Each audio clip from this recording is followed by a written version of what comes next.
네, 기도드리겠습니다.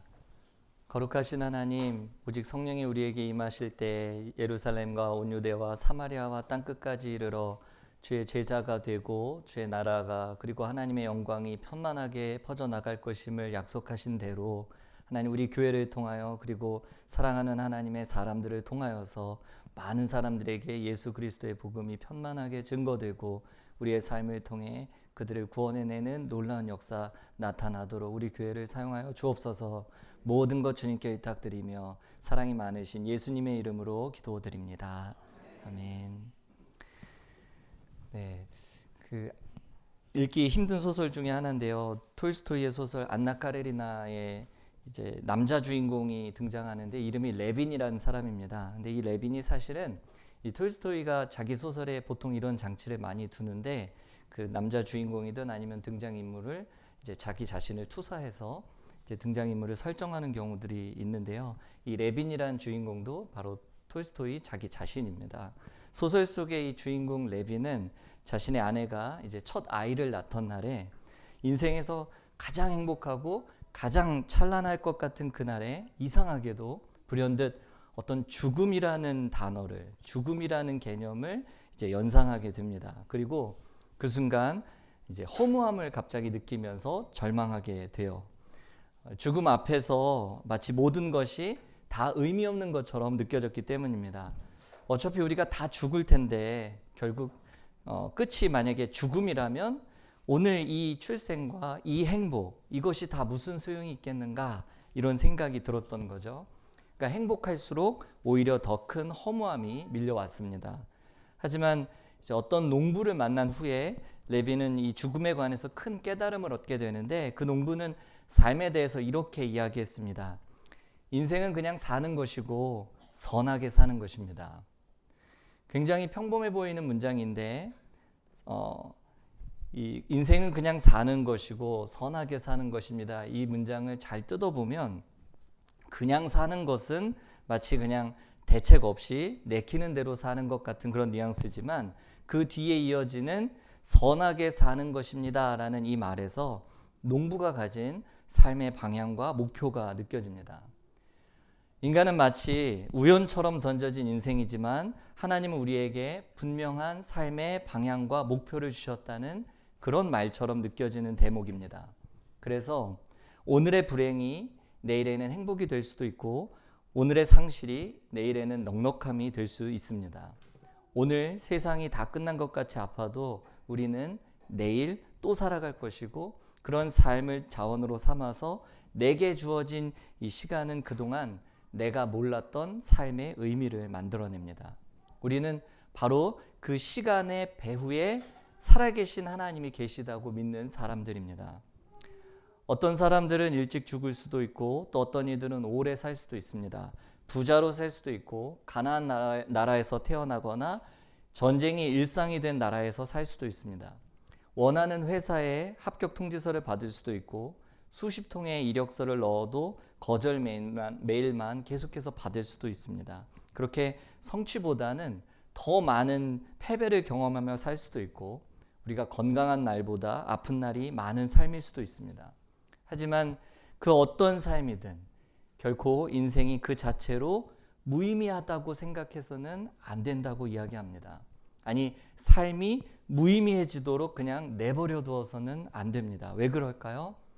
우리는 이 소설 속의 농부의 말처럼 그냥 사는 것 같은 세상에서 선하게 살도록 분명한 목적과 이유를 가진 의미 있는 삶을 부여받은 그리스도인이기 때문입니다. 사도행전 11장에서 우리는 본격적으로 하나님의 말씀이 유대인들의 이 울타리를 넘어서 이방인에게까지 풍성히 흘러넘쳐가는 이야기를 우리가 보고 있고 그러한 가운데 아름답게 부흥했던 이 이방인 중심의 안디옥 교회를 봤습니다. 그렇게 안디옥 교회 성도들은 사람들로부터 그리스도인이라는 지금은 보편적인 용어지만 당시에 신조어로 그렇게 불릴 만큼 진실하고 특별한 신앙 공동체를 세워가고 있었습니다.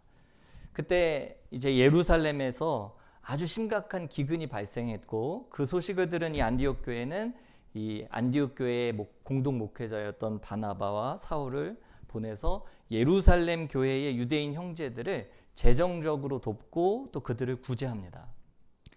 그동안 유대인들이 이방인에게 시혜를 베풀었으면 베풀었을까? 반대로 이방인들이 유대인들을 이제 물질적으로 그리고 신앙적으로 구제하고 돕는 날이 오다니 그야말로 천지가 개벽할 일입니다. 이처럼 복음은 이 유대인들과 이 이방인들 사이를 넘나들면서 놀랍게 역사했고 어느새 상대의 기쁨이 나의 기쁨이고 상대의 슬픔과 고통이 나의 슬픔과 고통이 되는 그리스도의 한 몸 된 교회가 되었습니다. 성령의 놀라운 역사죠. 그런데 그렇게 강력한 성령의 역사가 일어나고 있는 그 시점에 12장 처음부터 암울한 소식이 그들에게 들려왔습니다. 1절과 2절 말씀이 이렇게 기록합니다. 그때에 헤롯 왕이 손을 들어 교회 중에서 몇 사람을 해하려 하여 요한의 형제 야고보를 칼로 죽이니.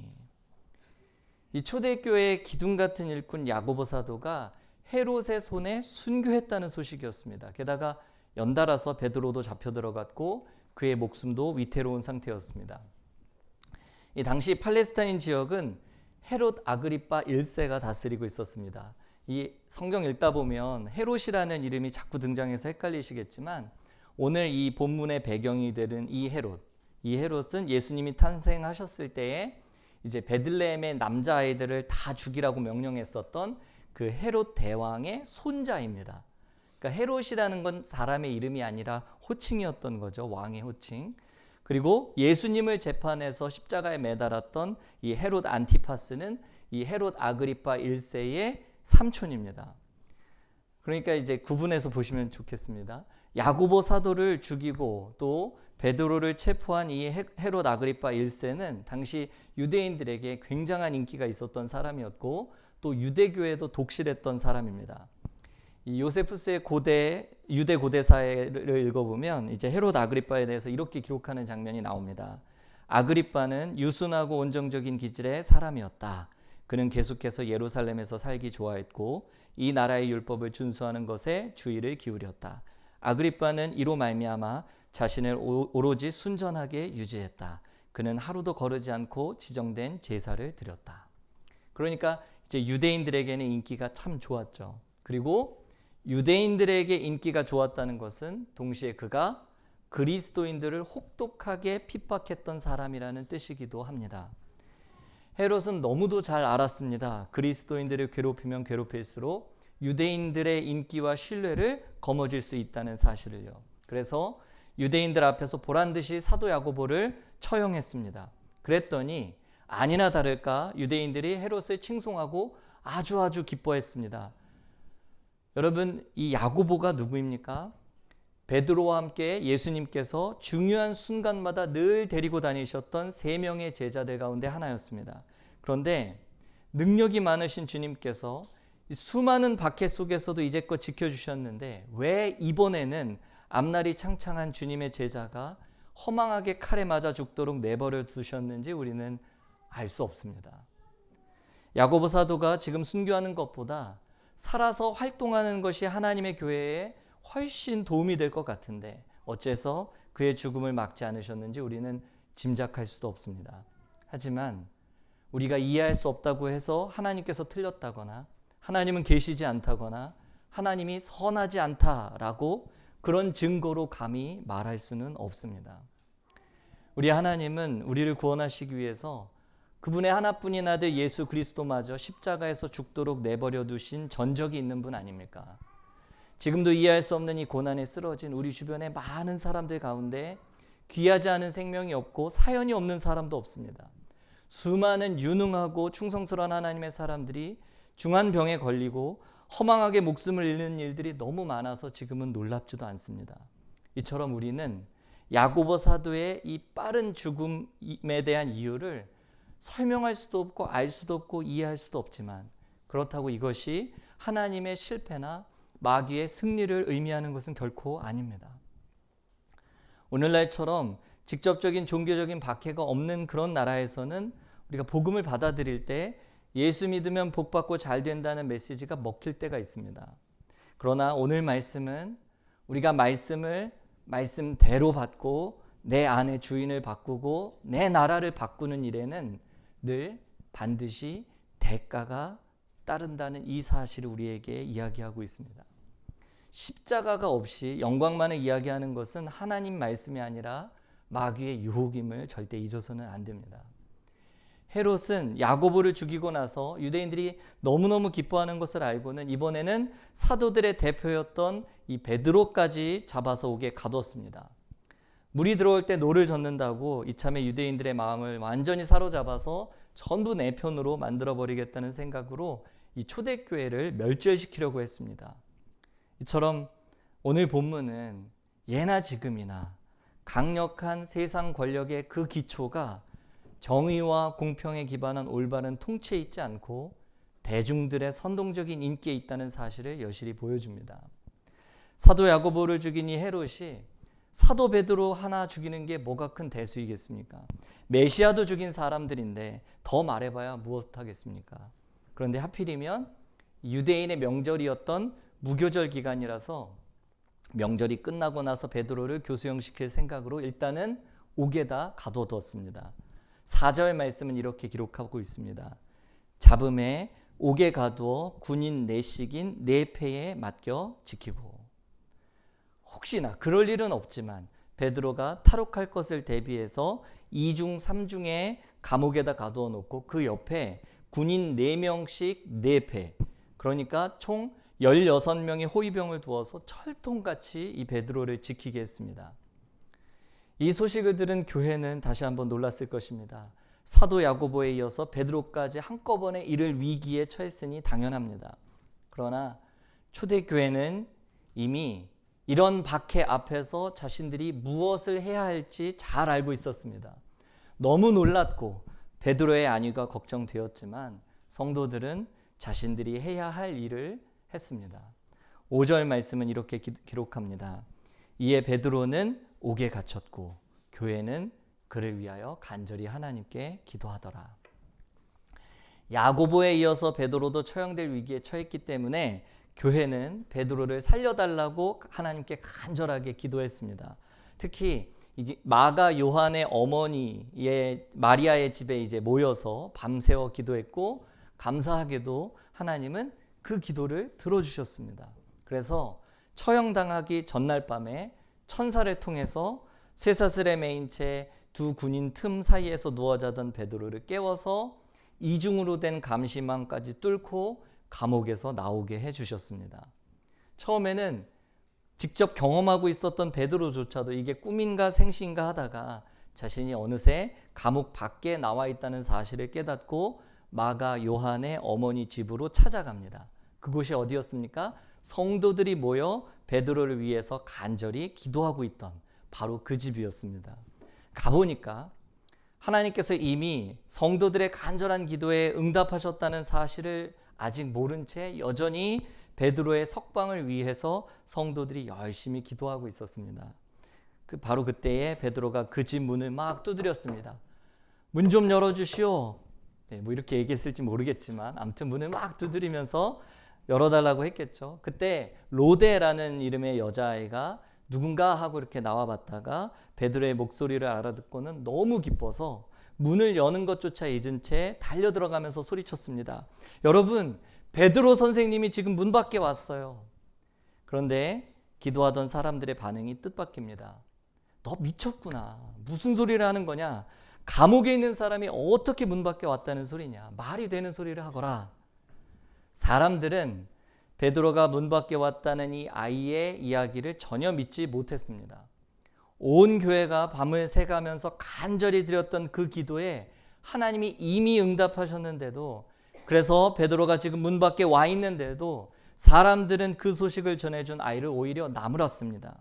여러분, 이것이 우리에게 이야기하는 바가 무엇일까요? 이 이야기를 보면서 우리는 뭘 알 수 있을까요? 그곳에서 모여 기도하던 사람들은 하나님께서 자신들의 기도에 응답하시리라는 기대도 없이 베드로를 죽음에서 건져주시리라는 그 어떤 확신도 없이 기도했다는 뜻입니다.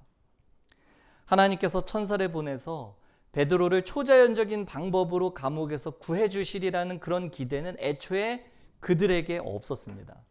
그런 일이 정말 가능하리라고는 상상조차 하지 못했습니다. 물론 그럴 만한 이유가 있었습니다. 며칠 전에 사도 야고보가 체포되었을 때도 성도들은 모여서 열심히 기도했는데 결국 풀려나지 못하고 헤롯의 칼에 허무하게 죽고 말았기 때문입니다.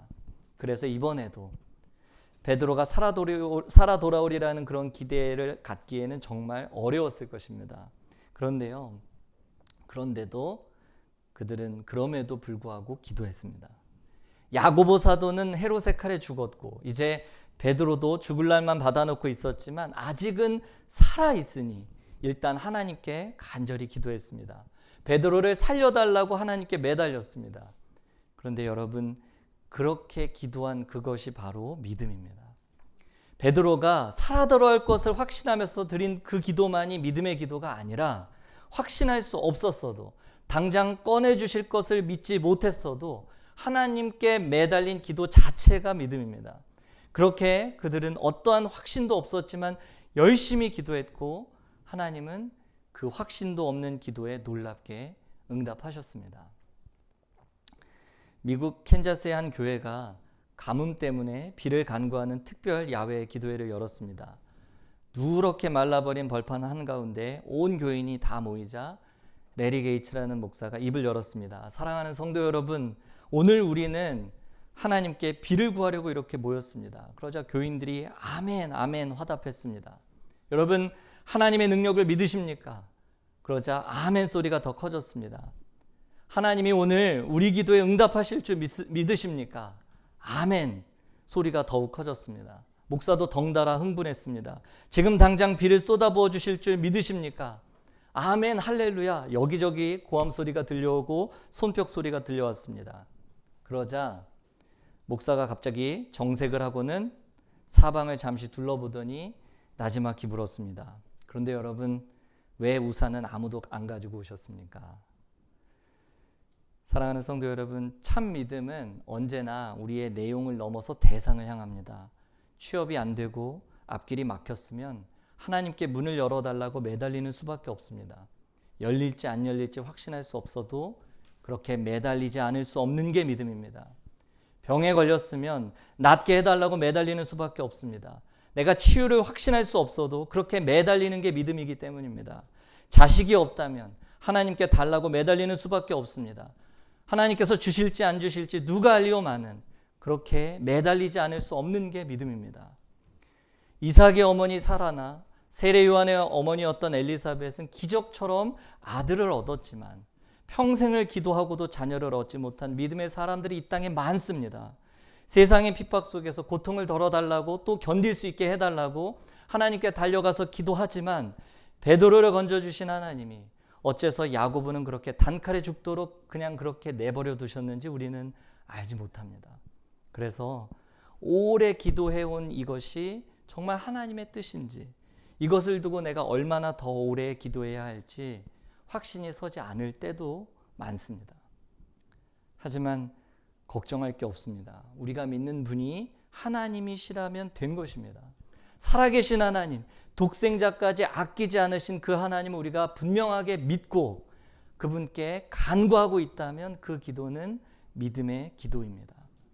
비를 달라고 기도하기 전에 우산부터 챙길 정도로 믿음이 있다면 얼마나 좋겠습니까? 하지만 오늘 우리가 읽은 이 성경에 나오는 초대교회 성도들의 믿음도 그 정도는 아니었습니다. 그냥 기도한 그것이 믿음입니다. 기도하는 믿음은 그대로 될 것이라는 확신이나 자신감과는 다릅니다. 내가 어찌할 수 없어서 기도 외에는 달리 방법이 없어서 하나님께 울며 매달리는 것입니다. 전능하신 하나님이 우리를 사랑하시는 줄 믿기 때문에 밤을 새워서 씨름한 야곱처럼 그 하나님 한 분 붙잡고 늘어지는 그게 바로 믿음입니다. 어떤 이는 기도하면서 확신의 주먹을 불끈 쥐는 반면에 어떤 이는 기도를 드리면서도 기도한 뒤에도 긴가민가 할 수 있습니다. 하지만 하나님께 기도한다면 그것은 믿음입니다. 내가 우산 챙길 경황이 없어도 믿음입니다. 왠지 비를 안 주실 것 같은 느낌이 들어도 기도하는 게 믿음입니다. 비를 주실 것 같은 느낌이 들었다가 허탕으로 끝나도 그래도 기도하는 게 믿음입니다. 여러분, 지금 기도하고 있습니까?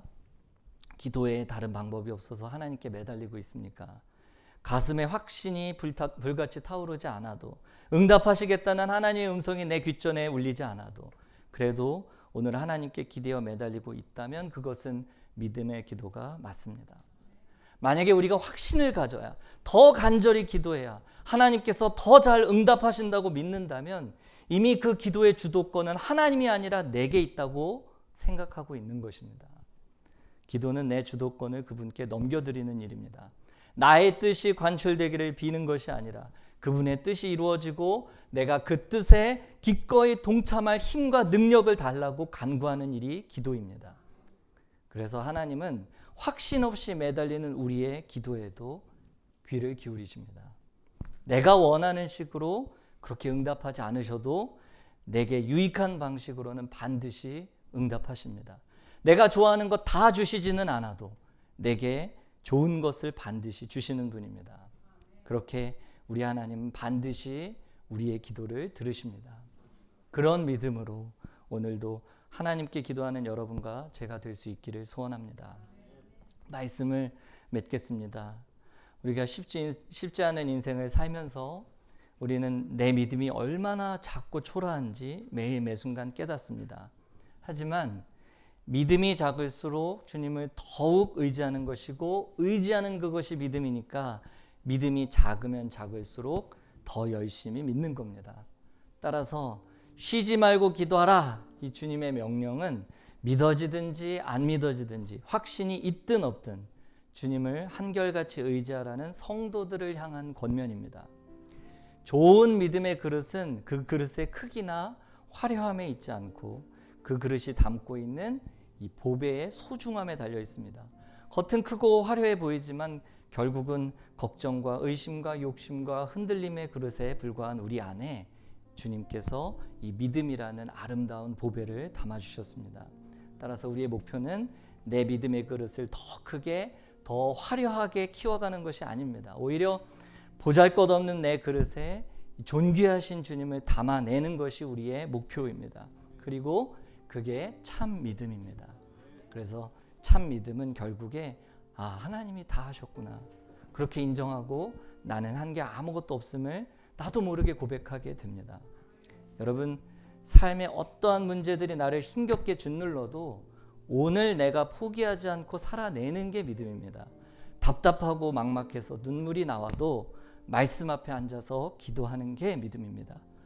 어떤 확신이나 어떤 그런 믿음에 대한 신뢰가 생기기는커녕 의심이 가득해도 어찌 됐든 나를 도우실 수 있는 하나님께 매달리는 것이 믿음입니다.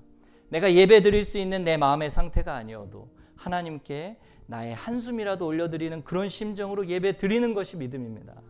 오늘 우리에게 필요한 믿음은 사실 그것입니다.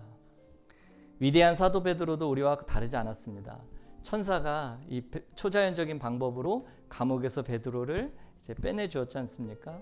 그런데 그렇게 굳게 잠겨 있었던 감옥의 쇠문도 저절로 열어주시고 16명의 간수들에게 둘러싸여 있던 이 베드로를 순식간에 감옥 밖으로 인도해 준 이 천사가 어느 순간 베드로를 두고 그냥 떠나버립니다. 다시 말해서 천사는 베드로를 끝까지 인도하지 않았습니다. 성도들이 모여 기도하고 있던 이 마가의 집까지 직접 데려가 주지 않았습니다. 뭘 말할까요? 천사가 감옥 밖까지는 이 초월적인 방법으로, 기적적인 방법으로 이끌어 주었지만 이제 어디로 가야 할지는 베드로가 스스로 결정해야 했습니다. 저는 하나님이 늘 우리를 이렇게 인도하신다고 믿습니다. 늘 절반의 인도하심으로 우리를 이끄십니다. 그리고 나머지 절반은 우리로 하여금 자유로운 믿음의 순종을 요구하십니다. 그러다 보니 때로는 내가 어디로 가야 할지 몰라서 우왕좌왕할 수도 있습니다. 하나님께서 매번 우리 삶을 이 초자연적인 방식으로 기적을 통해서 인도하신다면 얼마나 좋을까요? 매번 감옥의 쇠문이 저절로 열리듯이 우리 인생의 문제를 처음부터 끝까지 전적으로 풀어가 주신다면 얼마나 좋을까요? 그러나 하나님은 늘 절반의 이끄심으로 우리를 인도하십니다. 하지만 여러분, 순종으로 조금씩 채워가는 그 불안한 길 위에서 우리는 하나님을 만나고 하나님의 세밀한 도우심을 경험하게 될 것입니다. 당장에 하나님께 매달려 기도하는 것 외에 할 수 있는 것이 없어서 그렇게 하나님께 기도하고 있다면 그것은 믿음의 기도가 맞습니다. 그리고 하나님께서 우리가 구하고 바라는 것보다 우리에게 필요한 것으로 그리고 우리에게 유익한 것으로 넘치도록 하여 안겨주실 것입니다. 그 하나님을 믿고 신뢰하며 그 믿음으로 기도하는 여러분과 제가 되기를 간절히 소원합니다. 우리 함께 성도의 노래라는 여러 번 불렀는데 이 찬양을 우리의 믿음의 고백으로 하나님 앞에 올려드리겠습니다.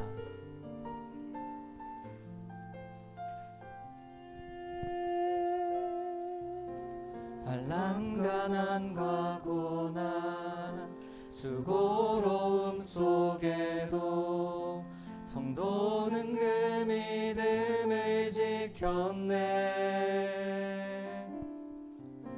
주를 섬기는 일에 자신을 다 드리며 진리의 말씀과 성령으로 그 길을 걸었네. 우리 다시 한번 고백하겠습니다. 환난 가난과 고난 수고로움 속에도 성도는 그 믿음을 지켰네. 주를 섬기는 일에 자신을 다 드리며 진리의 말씀과 성령으로 그 길을 걸었네. 그리스도 안에서 새롭게 하시고 그리스도로 인하여 자유케 되었네. 우리는 무명하나 유명한 자요 죽음의 위기 속에도 참 생명 가졌고 근심하나 기뻐하며 하나하나 다른 일을 부욕해 하는 자로다. 우리 다시 한번 고백하겠습니다. 환난 가난과 고난 수고로움 속에도 성도는 그 믿음을 지켰네. 주를 섬기는 일에 자신을 다 드리며 진리의 말씀과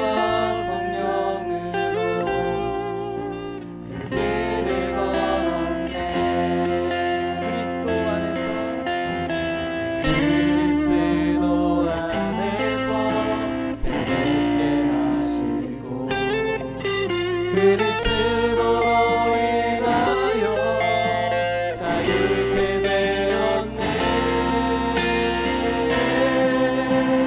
우리는 무명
오늘 우리가 읽은 이 사도행전 12장은 사도 야고보의 순교와 또 베드로의 투옥 이야기로 시작됐습니다.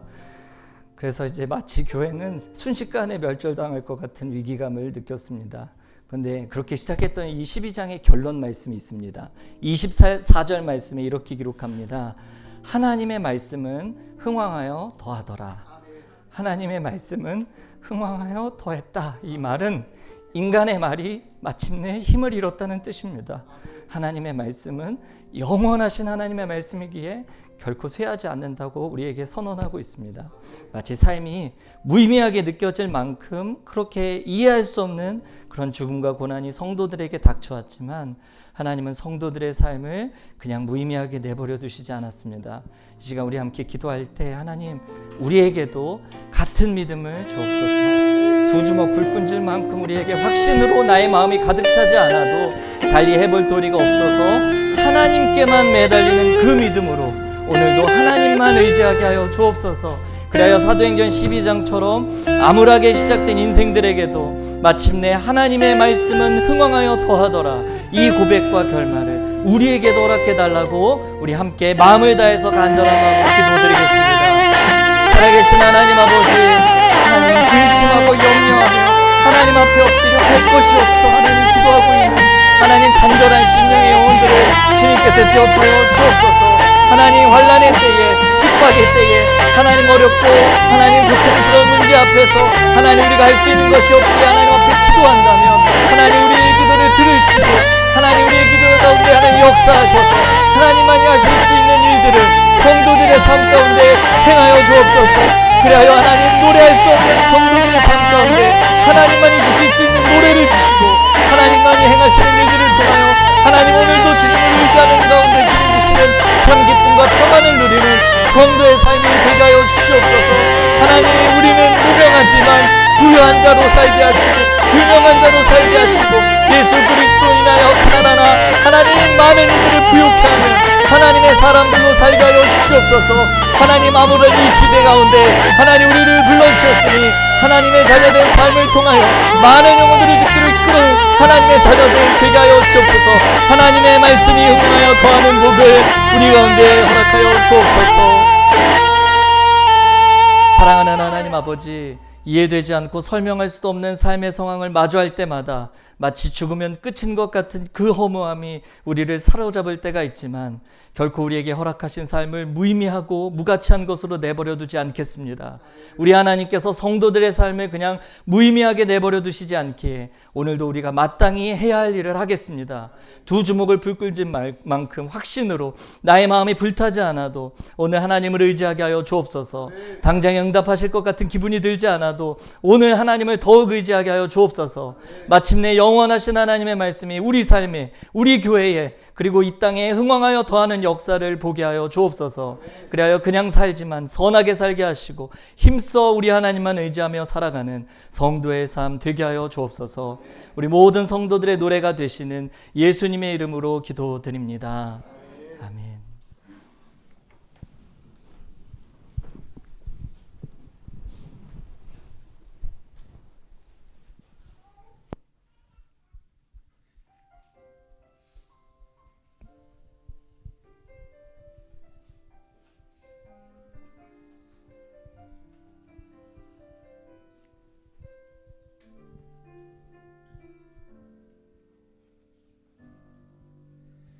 영원한 나라가 있음을 알아도 일상 속에 빠져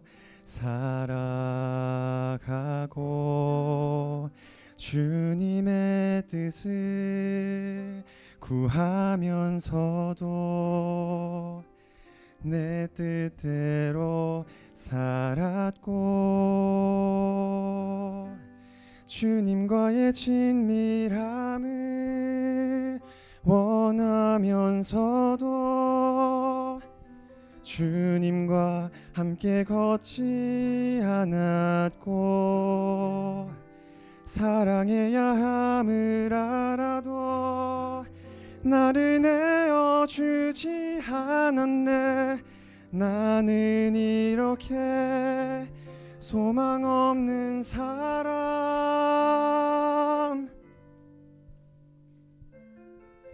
이제 나는 죽고 예수로 살기 원해 행함 없는 믿음으로 주님 앞에 서지 않도록 이제 나는 죽고 예수로 살기 원해 날마다 십자가에 주님만 바라봅니다.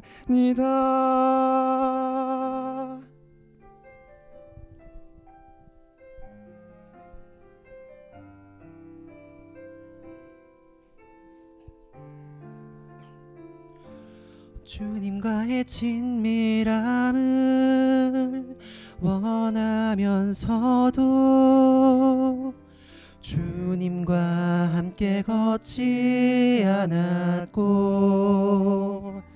사랑해야 함을 알아도 나를 내어주지 않았네.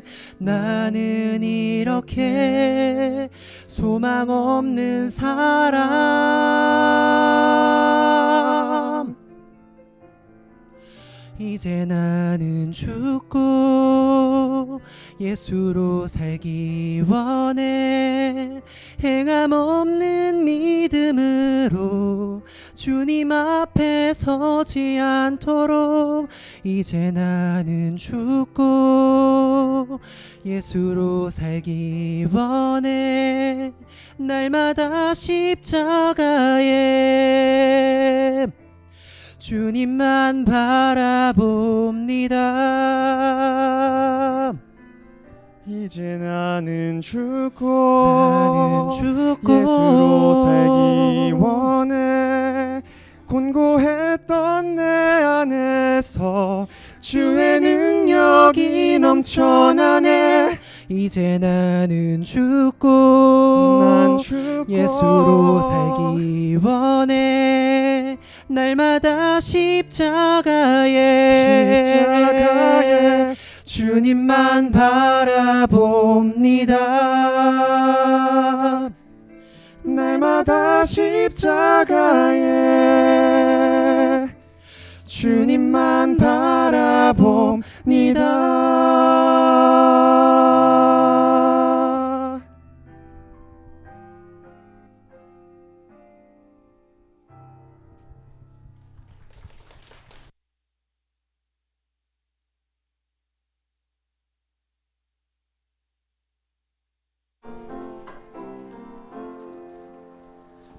다 감사드리세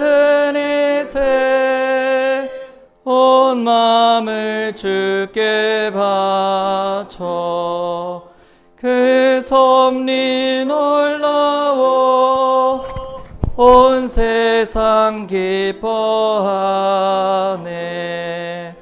예부터 주신 복